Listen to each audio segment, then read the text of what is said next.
I had gotten emails on the plane that she was already in a medically induced coma, and they were dropping her body temperature, which I knew was bad because that is the protocol for catastrophic brain injury.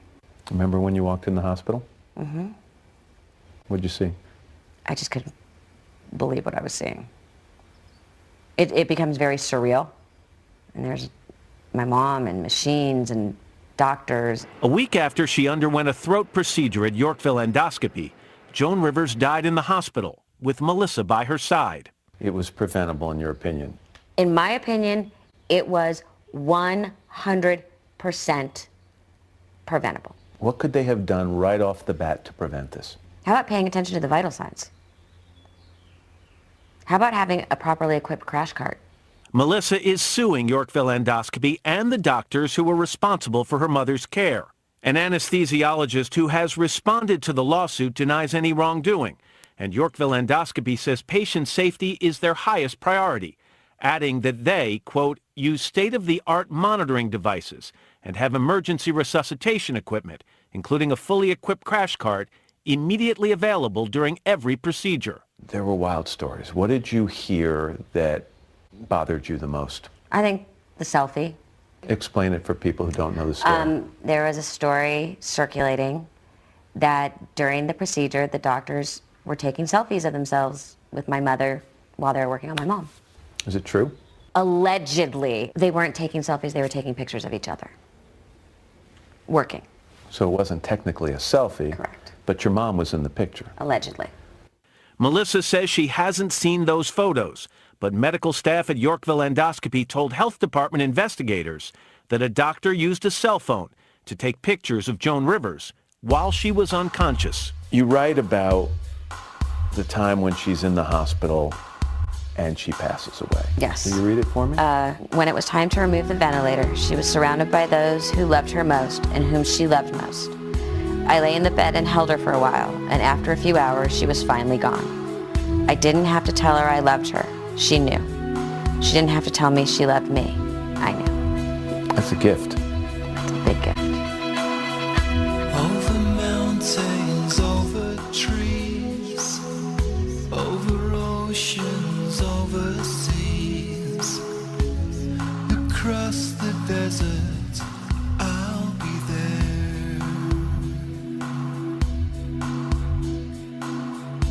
In a whisper on the wind, on the smile of a new friend, just think of me, and I'll be there. Don't be afraid, oh my love, I'll be watching you from above, and I'd give all the world tonight to be with you, 'cause I'm on your side, and I still care. I may have died, but I've gone nowhere. Just think of me, and I'll be there. Oh, that was brutal. One of these days, we're going to have a camera live in studio, you know. Well, sooner than later. And people are going to see that when we play these pieces, we play a bunch of them every single morning, but some happen to be sadder than others, that you've got two hunks in here. I mean, you a lot more than me. Hunks. Crying. Hunks. I mean, crying. Two hunks crying. Well, you play stuff that No.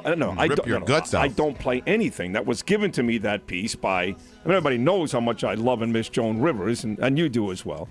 And I guess, who gave us that piece? Z-Mac? He didn't even know about Joan. He didn't That even was care about Z-Mac, it. yeah. Yeah, but he knows that stuff gets to me and my audience. And you know, my audience misses... Everybody misses Joan Rivers, okay? That's the bottom line. Everybody misses her. And the channel has never been the same. And I got to tell you, you want to watch we're going to talk to fight promoter Lou DiBella. There's more news on Pacquiao Mayweather. Jerry Springer is stopping by today. That's always a great conversation. He's got some wacky thing going on.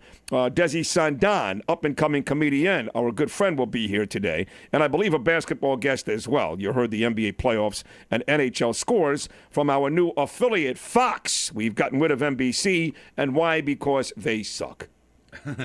I mean, they really suck. Every single one of their shows, outside of my good buddy Jason Page overnight, sucks. Caecilius in the morning blows. This Donovan McNabb, Mark Malone show is a 4-hanger abortion. It's one bad show after another. And they did nothing for us for years. So now we've got Fox, which is great because on nights where we don't have the Yankee games here, we'll get our good buddy JT the Brick. And then following our show, instead of this newsy Scruggs, we'll have Dan Patrick, a real big star. So Yep. it seems like a no-brainer to me. So anyway, where was I going with this? I forgot already. I'm trying to. What's all over your face? I ate. Jesus Christ! Was eating You're like the bagel. You're like a baby monkey at the zoo. I swear to God. What are you Wipe talking your face, about? you idiot! How dare you? God. I did. Every Is time it I look still up in at there? you, yesterday was the same thing. You had something white all over your face all day. I was eating. I don't know. It's the egg in there or something, but. So I was making a point about Joan Rivers, but I was about to make another point. Do you remember what it was? I can't remember. Yeah. I don't. The E! Channel or something? I know what it was. I was about to tell you that if you want to watch a show, and I think it's on the E! Channel, that's really screwed up. I mean, really, really, people are really screwed up. You ever see this show Botched? I've seen it on the cable guide, but I never watched it? I haven't ever. It seems like it would be a little morbid curiosity. It's not morbid. Nobody dies on the show. It's people that have gotten bad plastic surgery, and they go to these two doctors. Now, one of these doctors is his wife is one of the stars on Real Housewives of Beverly Hills. So you got to know this doctor from that show. Turns out he's a big macha out in Los Angeles, and now he's got his own show with another doctor, and it's called Botched. And all these people that have gotten bad titty jobs and ass jobs and all that go to these guys for them to fix it. And you got to see, I mean, it's very graphic, first of all. Very, very bloody. And they show like the surgeries yeah, and stuff? the people are deformed. Danielle puts it on. I can't watch it. So last night, she put it on. It's like 9 o'clock, and I wasn't tired yet. I got tired about 10, and I wasn't ready to go to bed yet. But once she put that on, I'm like, I'm going to go to sleep now. She's like, what do you mean? I go, I can't watch this show. It's disgusting. One lady had a problem with her nipples, so they used live leeches. I swear to God, they put live leeches on her body to get rid of the nipple issue. Well, one lady's breasts were so big, and I guess it hardened the stuff in there. Yeah. That she was chopping karate blocks with her titties. I mean, well, that sounds like their a noses Vegas are act. screwed up. It's disgusting. God, I wish somebody else saw that show. 888-640-9385. 888-640-9385. See, this is my favorite time of year because once the NBA playoffs are over, that's about a month away. We're into the second round. Once the NHL Stanley Cup playoffs are over, and my Rangers have a huge game in Washington tonight, that's about a month away. We're into the second round. All you've got is baseball. Now, I do watch the Mets and the Yankees every single night, every night. But I don't watch the whole game. So I turn around and look for other stuff. And this is the time of year where I get to watch everything. So I'm all over the Bravo channel. I'm all over the E! Channel. I'm all over, well, you name it. I'm watching it, basically. Like I said, even Dancing with the Stars last night, and this stupid skit with Kenny Mayne and Jerry Rice in this effort for ABC to involve their little brother there, ESPN. But you said this is a skit they've done before. Yes, it is. I saw it last season. They start busting it out towards the end of the season when there's not a lot of contestants and it's left. Called Dance they Center, got right? more fill. Yeah. Dance Center, and you'll see if you watch it. If you watch it next week, there'll be another one. There'll be another one. Yeah. Well, I won't watch it next week. So. I mean, 1 week was enough. I don't even like the show, to be honest. I really don't. I don't know anybody on the show, although Rumor Willis, like I said, because I listen to Howard Stern and I like Bruce Willis, and I kind of like Demi Moore, so I guess I root for her, but there's no reason to really watch the show. I must have seen 3 couples dance last night, and they were all really good looking. The guys are great looking, the girls are great looking, but I don't know who these people are. No, they've run out of B-list celebrities. And the whole athlete thing, like Jerry Rice did very well on that show. Emmett Smith was on that show. Jason Taylor, the great Dolphin, was on that show. My dear friend Lawrence Taylor, who hated every second of it except for the paycheck, $20,000 a week, he was on that show. So the whole athlete thing is kind of boring at this point. Who are they going to put on now? They got a guy on now with one arm and one leg. Well, that's what they've gone to. Yeah, I mean, now you got to find people. And listen, it's a great, inspirational and amazing. The guy's a good-looking guy. He's in great shape, but he's got one arm and one leg. If you don't root for that guy, who the hell are you rooting for? I know, and who's going to vote him off? Right. Hey, can you pick it up a little over there? What are you going to say? Lucky the guy can hop around. Exactly. Basically, so. It's an awful show. I liked it, and now I don't. I don't like it anymore either. I used to like it too. And then I put The Voice on last night, and it was actually pretty. I caught a number. It wasn't voting or anything. It was Josh Groban doing his version of Over the Rainbow, and he's three little girls. One of them, my daughter Ava loves. I guess she's one of these Disney stars or something, and they were dancing to it. Oh, this was American Idol. Then. No, this was The Voice. The Voice had Josh Groban? Yeah, Carson Daly introduced him, and yeah. Oh, I must have missed that. That was the very end of the show. I think it was the very end of the show. Yeah. Okay, well, that's because after that, we put on Chicago Fire. We like it when Chicago Fire and Chicago PD actually kind of sometimes, if you're really lucky, you get Chicago Fire, Chicago PD, and Law and Order. They all kind of mesh at once because they're all NBC shows. They're all Dick Wolf shows, and they're all like together, all the characters. And that's orgasmic. That's orgasmic. Oh, that's as good as life gets.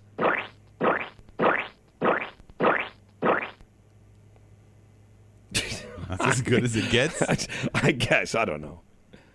Well, I mean, what are sports guys doing? I mean, am I getting into the Memphis Grizzlies and the Golden State Warriors? And am I getting into the Chicago Blackhawks and the Minnesota Wild? I mean, I'll watch it, but I can't get into it. I get into the Mets. I somewhat get into the Yankees. I will watch the Marlins occasionally. The Rangers, of course, tonight are a big deal for me. But outside of that, what am I getting into? There's not much. Today's Wednesday, right? So there's nothing on. Mike Tannenbaum, I did speak to last night. I did call Mike last night. He's up in New York for the next couple of days, and he will come on this show next week and talk about the draft. So Mr. Dolphin, the president of your Miami Dolphins, my good friend Mike Tannenbaum, will be on next week, which is good for us because that automatically gets us in the Sun Sentinel. Automatically. Kevin Lerner hears that. He's like, his ears pop up. It's Pavlov, man. He starts to salivate. Well, we're kind of breaking news, right? We break news. That's what we do. Right from the source. Well, that's our job. We break news. That's what we do. We break news. We do. I broke the Hank Goldberg news to Sun Sentinel. How do you think Hank Goldberg ended up in the Sun Sentinel 2 days ago? Me. You? That's right. I thought it was our promotional team and promotional staff. Promotional staff.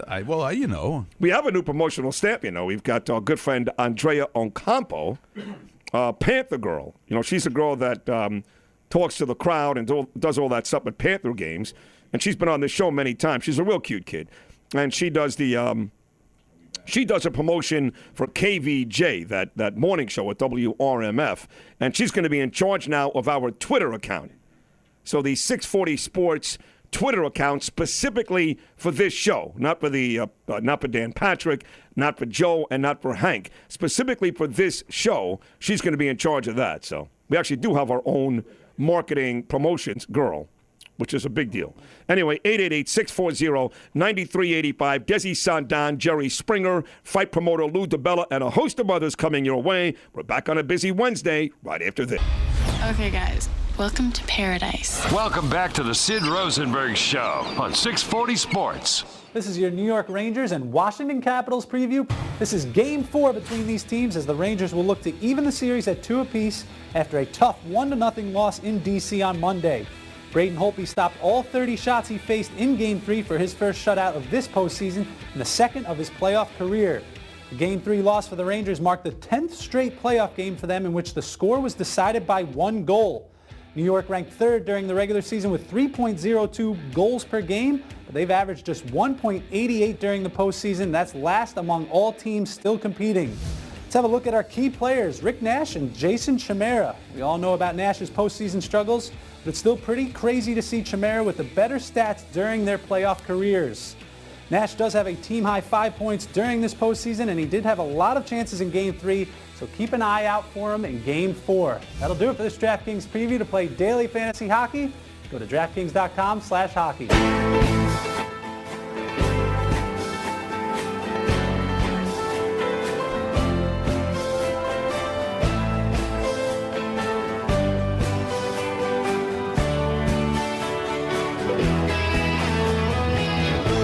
Can you walk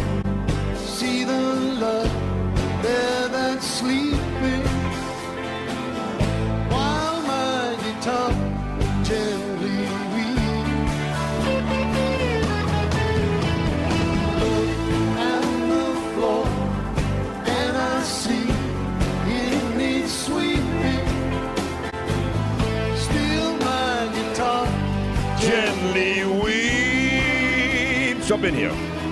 Let's hear it, Langell. I don't know this part. I can't do the high notes. Rangers and Caps, Game 4 later on tonight. So that's got my attention, obviously. Lifelong diehard New York hockey Ranger fan. Although, much like polygamy, I've used this before. I've got 2 wives now in hockey.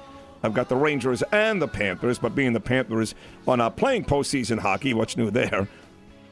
Kind of like the first of the 4 questions on Passover. What makes this night any different? The Rangers are back in the postseason, and, well, it's been a tough one to watch, as you heard there. 10 consecutive postseason games where my hockey Rangers are either winners or losers by 1 goal, and they can't score, averaging 1.88 goals per game, the worst of any team in the playoffs. And even in beating the Penguins in round 1 and 5, they never scored more than twice. They broke out in Game 2 of this series against the Capitals with a 3-goal effort.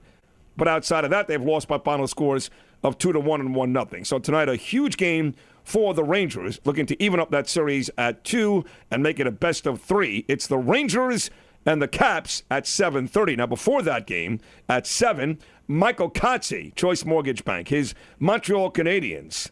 They lost them both at home to Tampa. Tampa, don't forget, had to win a Game 6 in Detroit and a Game 7 at home just to beat the Red Wings. And now they've got a commanding 2-0 lead with the series returning to Tampa Bay for Game 3 at 7 o'clock tonight. So Lightning Canadiens at 7, Rangers Caps at 7:30. That's tonight. Excited? Excited. Very excited. This is very excited? It's very excited. Yeah. Yeah. What would just excited be? Not very excited, just excited. Just excited would be what? Would be just excited. Okay. Excited. Right, but you're very excited. Very excited. Here's Jeff. Jeff, good morning. How are you, pal? Hey, Sidney, good. I actually found a couple of horses to bet while I was waiting online here. I got a couple of things for you. First of all, they've already scheduled the rematch between Pacquiao and Mayweather. It's going to be held during the filming of Ocean's 14. Okay.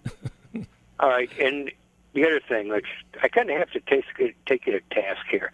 You say, tell us how good all these other guys are, so and so. Well, how these guys can't be any good after all of us. I mean, speaking specifically for myself, you know, you're the only guy I listen to other than maybe Defoe now and then, and you're so much better than these guys. I mean, you spoiled us. So I tried listening to what's that guy from New York? I watch him on TV. Mike Francesa. Mike Francesa. Yeah, well, I watched him all of 2 minutes. He was like, well, as exciting as a toothache. I'm with you.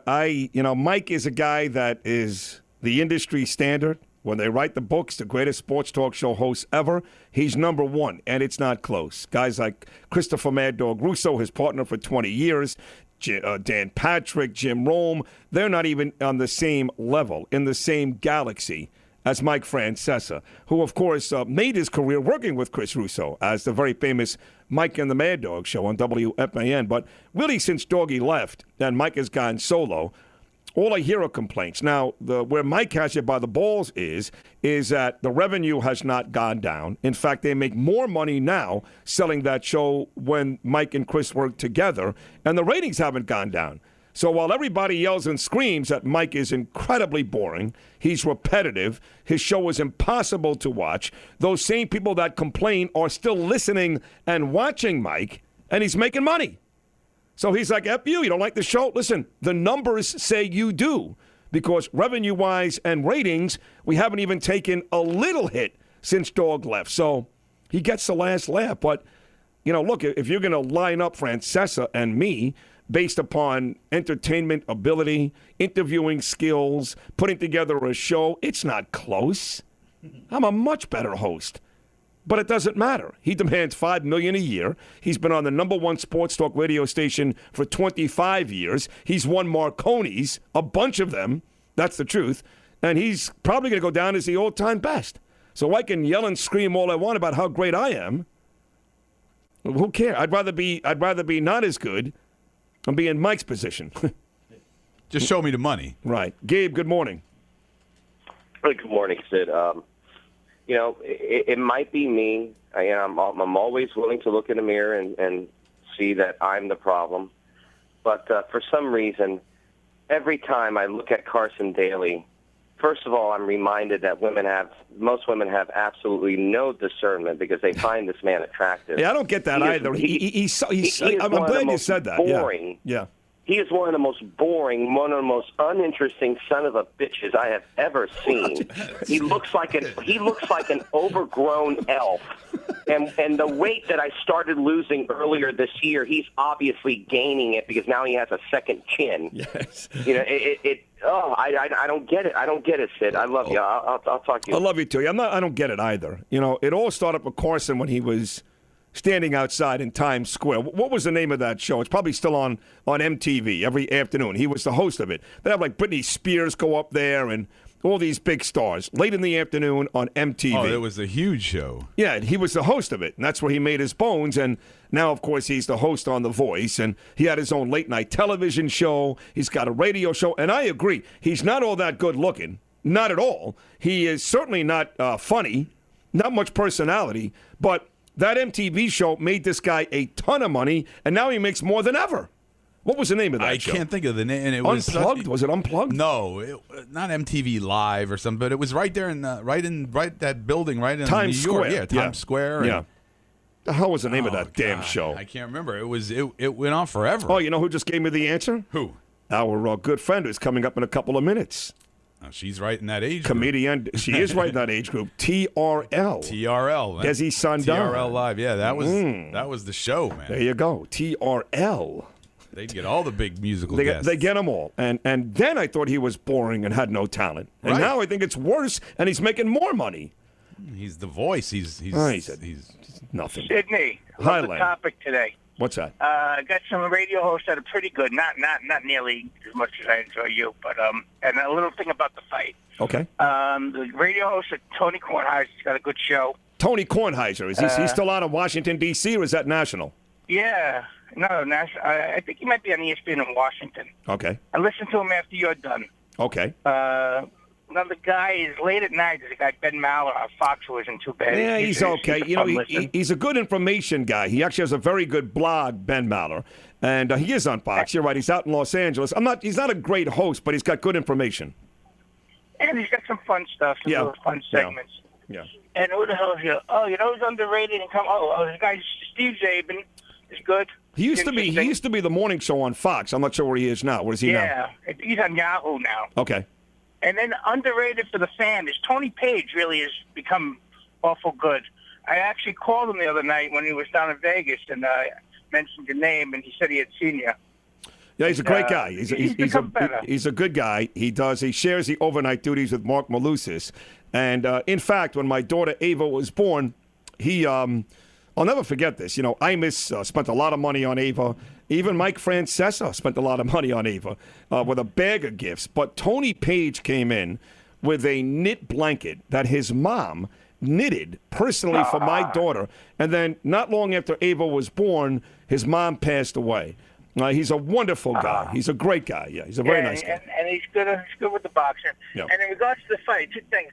Was Jimmy Kimmel in Pacquiao's entourage? Jimmy Kimmel, yes, Jimmy Kimmel was making fun of Mayweather. Mayweather comes out with Justin Bieber, so Jimmy Kimmel was walking around behind Manny Pacquiao, doing his best Justin Bieber. Yes, that's great. And then the last thing is, when I was watching the fight, it became so unbearable to watch that we were actually enjoying watching the referee. He was prancing around like he was in Gene Kelly or an Arthur Murray dance studio. Arthur Miller, horrible. Yeah, he did he actually did a good job, Bayless. There was some concern that Bayless would be in Mayweather's camp and he would allow Mayweather to clutch and grab and not move because he had done that many, many times, and there was some concern. But in the end, it turned out that he did a halfway decent job. Okay, we've got to take a short break, 888-640-9385. So our dear friend Desi Sandan, who we've known for many years, back to when we first arrived here, she was a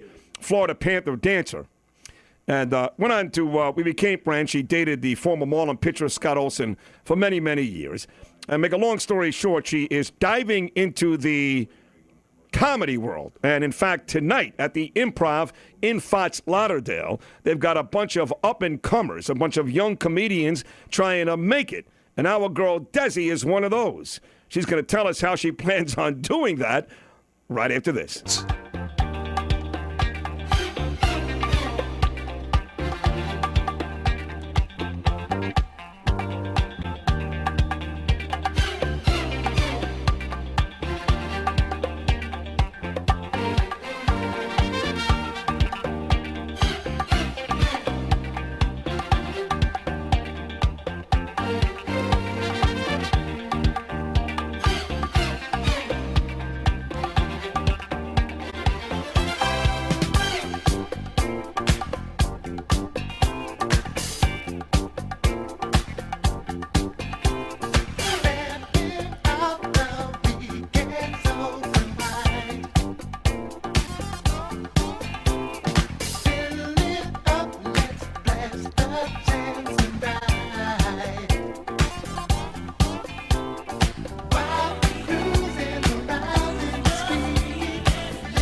The Brothers Johnson.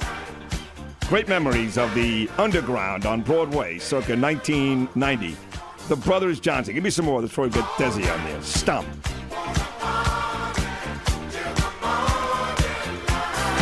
Every one of these guys had a great afro, isn't that right? Oh, I love the 70s afro. Brothers Johnson. I tried to grow one, but it wouldn't never worked out. Yeah. Don't forget, coming up at about 8:45, one of the great fight promoters in the game today, Lou DiBella, will join us. We're talking about a rematch for Mayweather and Pacquiao. And coming up at 9:15, Jerry Springer's going to be here. And Jerry's always fun. He's got some new podcast, Tale, Tunes, and Tomfoolery. And he's doing best stripper, best slap, best food fight, best wrestling, best Jerry moment. All these are different categories. So we'll talk to Jerry coming up then. But later on tonight in Fort Lauderdale at the Improv, which is one of the great comedy clubs we've got down here, it's titled New Faces of Comedy. And there's a bunch of people I've never heard of. Well, except for one, and that's our dear friend Desiree, otherwise known as Desi Sandan, once a Florida Panther ice dancer. And now jumping into the field of comedy, and let's bring Desi on to kind of promote her appearance tonight. Desi, good morning. How are you, sweetheart? Good morning. How are you? Well, great. So we were talking about how most comedians are either fat or not very good looking, especially the women outside of maybe Tina Fey and Sarah Silverman. You, on the other hand, you're a very attractive girl. What drives you to comedy? In other words, like Artie Lang doesn't have to say a lot. He's just fat and it just looks funny. So for you actually have funny material. What got you going with comedy? How'd that start? I've always just been a fan of comedy since I was little. I've just never had a filter either. So it's just, and I don't know where my imagination goes, that I just say the random things that everyone's like, where the hell did you even get that from? Right. But I don't know. I've just always wanted to do it. I've always been scared to do it, but a lot of changes in my life now. So I'm like, you know what? If I don't want to be 80 years old and be like, you know what? I never went out and tried. You know? Right. So, you're single now, obviously, and you're saying, I'm going to go for this. I got the opportunity. I'm going to go for this. So how does this work tonight? You have 5 minutes of material, 10 minutes of material. You have to write your own stuff. Or is a lot of it spontaneous? It's all written out. How does that work tonight? It's 5 minutes of material for each comedian. You write your own stuff. Write it out. Got to time it out. Yeah. It's not that we're like, with the little hook and take you off. Right. But, yeah, I mean, I'm hoping my material's good. I don't know if it's just not funny anymore because I've repeated it so many times to myself. And I'm starting to feel crazy because I'm looking at myself in the mirror and I'm like, just stop looking at yourself. Right. So you actually stand, look at yourself in the mirror, deliver your material, and do you find yourself laughing at your own stuff, or you try not to? Yeah, I just look at myself. I'm like, ew, and I turn my face. I can't. What is this content about? First of all, it's always good when a hot chick says penis, even if it's not, it doesn't belong. Just say it. It's funny. But what is the content about? Like, what will you be talking about? Politics, pop culture, yourself? Listen, you don't want to hear me talk about politics. I try to know my stuff, but you know what? I just don't. Right. I don't delve into that because you know what? Some people are very touchy, and I'm not it's not the Daily Show, you know. Right, I gotcha. Right. So is it mostly about yourself, mostly about your own trials and tribulations, or what? Yeah, it's more about my life and things I've gone through, which some of the things, I mean, it sounds made up, but it's really not, sadly. About starting to have to eventually start to date again and not being thrilled about it. Right, right. I know you're not thrilled about that. Yeah. Yeah. So, and it's not obviously nothing sad or anything. It's just, I'm working at my job at the golf course. It's you just see so many men. You go, really? Who the F raised you? You know? Right. It's just, I mean, where in the world is this even something that got a girl to be like, ooh, yeah, let's go? I always ask that too. I never get that. Well, here's the good news for you, Desi, as you're about to embark on this great career. And I think I've never heard any of your material, but I've hung out with you enough to know that you're very funny and glib and spontaneous. But here's the good news. To further your career, not only are we promoting you on one of the biggest shows across America today, but I've got on the line right now one of the great stand-up comics in the business. He really became a big star on the Howard Stern Show. In fact, he used to bang Robin Quivers. He then, of course, one of the great stand-up comics across the country. You can see him on VH1's That Metal Show. One of the greatest. It is our good friend Jim Florentine. Jimmy, good morning. How are you? You really shouldn't build me up like that because people are very disappointed when you get my name. I know, but now it doesn't matter what you say. They're really like, oh my God, that guy sounds really cool. Yes, that's true, but then I got to back it up, which could be a problem. Well, Jimmy, say hello to Desi. How are you, Desi? Good. How are you? What would be your first time on stage tonight? Yeah, my first time, so I'm really super, super nervous. How much time? What do you do? 5 minutes? 5 minutes. Yeah. No, I think that the main thing is I haven't seen a picture of you, but Sid saying you're really hot. Just don't dress too hot on stage. See, that was my thing because people would be like, "I what an obnoxious jerk," and then just stop listening. So I was like, I don't want people to like me for my looks. I would like for them to like me for what I'm saying. That I made them laugh, not that I have a great ass or something. Well, Sid, this is the problem with I heard you talking earlier about good-looking female comics. There's not a lot or whatever, but the problem is it's mostly couples that go to comedy clubs, either married people or people in a relationship. So now when you get a good-looking girl walks on stage, right away, most of the time the girls are jealous because she's better looking. So now all of a sudden she goes, oh, look at this girl. And now she's thinking her boyfriend or husband wants to bang her. Right. So then what happens is, Jimmy, so the guy starts to laugh no matter what the girl says, and the woman is like, what are you laughing at? She sucks. So right off the bat, you've lost half your audience, right? Exactly, because the women are dressing her down, ripping her apart in her head. Like, oh, I would never wear that. Why would you wear that? I can't believe she's cursing. She's got a foul mouth. She's not that good looking. Look at her legs. They're too bony, whatever it is. And the guy is cracking up, whatever she says. And she's like, he never laughs at me like that. So it's a whole, and then she nudges him. He's like, what? She's funny. And then it's a fight at the table. And then nobody's laughing. Right. See that, Desi? This is some very good advice. So, what were you to further Jimmy's point? What were you planning on wearing tonight? Well, I was not. I'm number one. I don't. I have a million pairs of heels, and I never wear them. I just like them. Right. But I was not gonna. I was gonna wear jeans with a loose kind of tank top with some of those little Walking Dead boots kind of thing. Okay. And just my hair and makeup done, dressed down, but. Look presentable too, All right. Are you okay with that, Jimmy? She shouldn't dress like a slob, but just cute, but not. I was actually going in my pajamas. Yeah, pajamas but actually not works. Sexy. Don't put your hair up. Don't put your hair up in a bun. Oh no. See, that's what I look like at work, and I kind of want to girls should never put their hair up in a bun. Yeah, nobody likes that. Let's stop that. They all get big ears. Hey, Jimmy, what happens if, God forbid, Desi gets up there, right? And she's got 5 minutes of material. Let's say she's about 2.5 minutes in. So she knows she's about halfway done, and she's not getting the yucks that she needs to get. How does she finish the last 2.5 minutes without wanting to kill herself or start to cry right there on stage? What's your advice?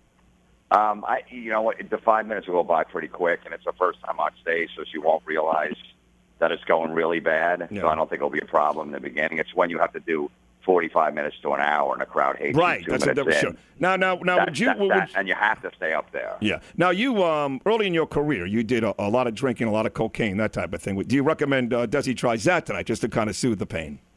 I never did coke. Oh, sorry. But I definitely did drink. Even though I lived in Florida for a while, how did I not do coke? But How did you not? I know exactly. I didn't. But no, yeah, have a that works for you. I just wouldn't make a habit of it because there's guys that have to have a few drinks before they go on stage to loosen them up, but then they do it 5 nights a week, and then they become an alcoholic. Well, then I'm considered an alcoholic already. No. I like the way she thinks. Yeah, no, she's already there, so that's not going to be an issue. No, I'm safe. I'm in.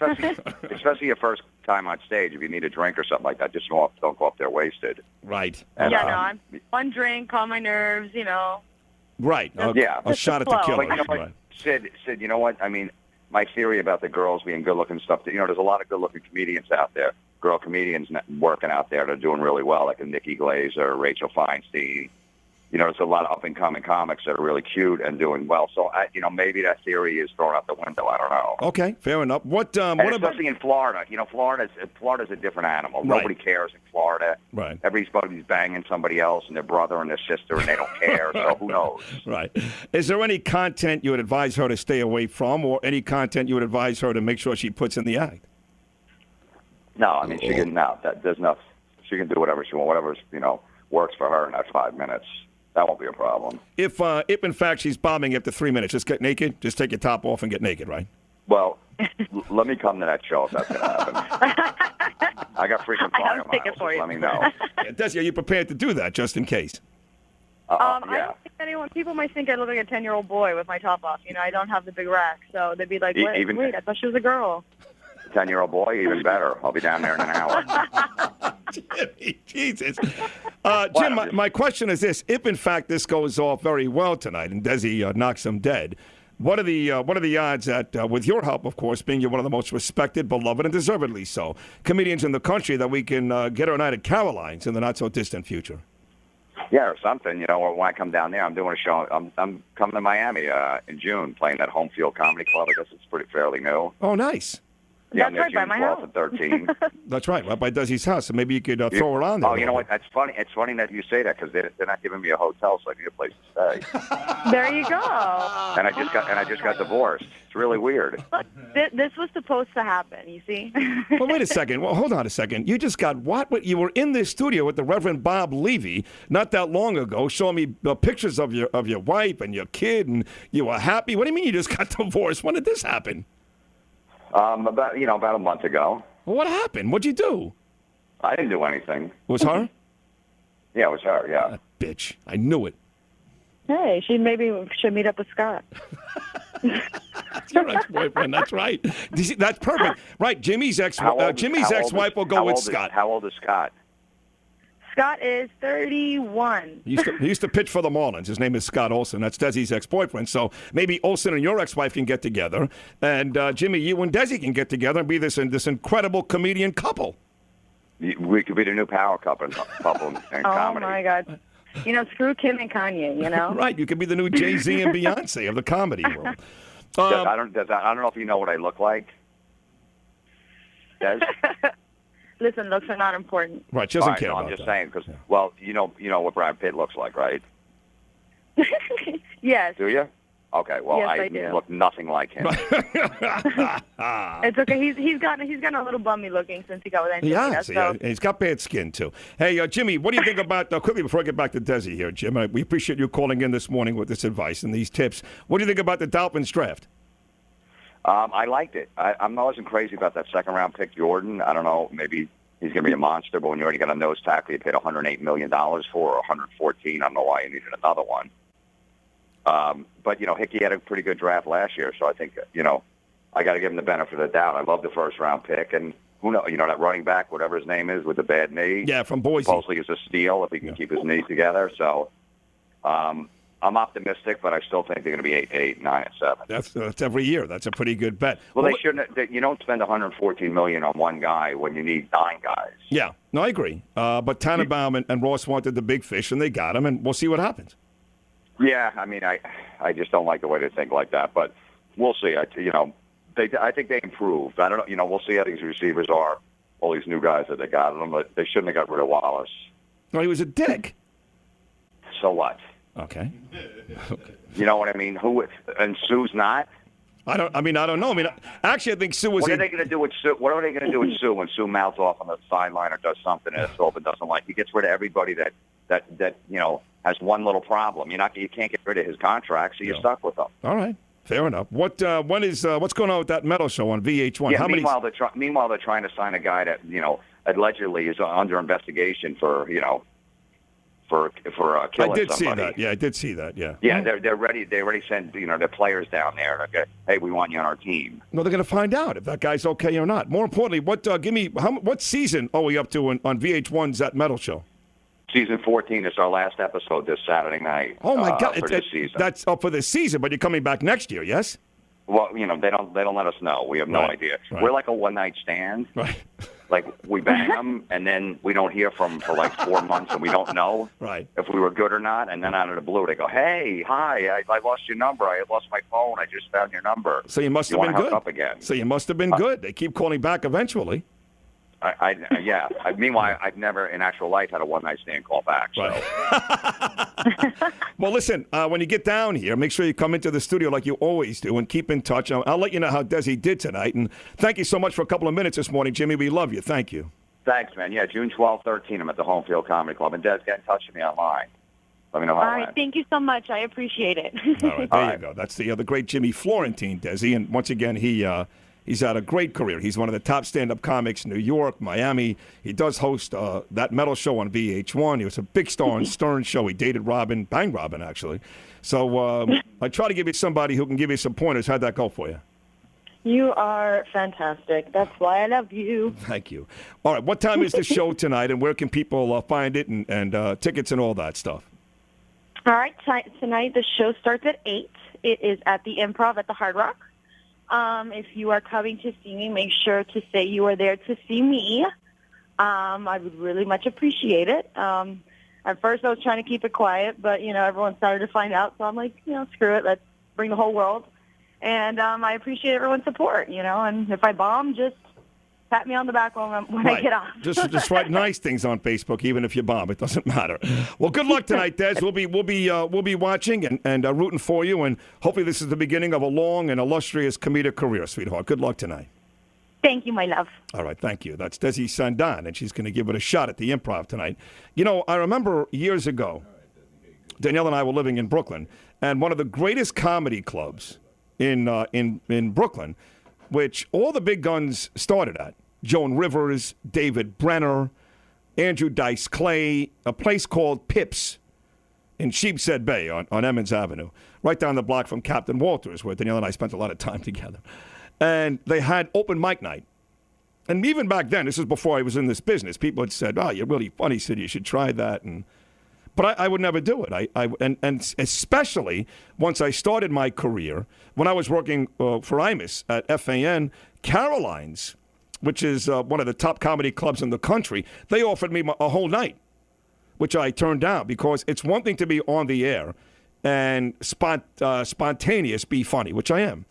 But to sit down and actually write material and expect people to laugh, I find that to be almost impossible. I mean, I have such respect. Danielle and I, a few weeks ago, went to see Jerry Seinfeld, who I never thought was a great stand-up comic. I really never did. And I laughed my ass off for 2 hours. I have such great respect for these guys, because some guys I think are really, really funny, like Artie Lang, for example. But I've seen him down on Lincoln Road. He wasn't all that good, to be honest. All these comedians that are great, I've seen some of these guys live and walked out very disappointed.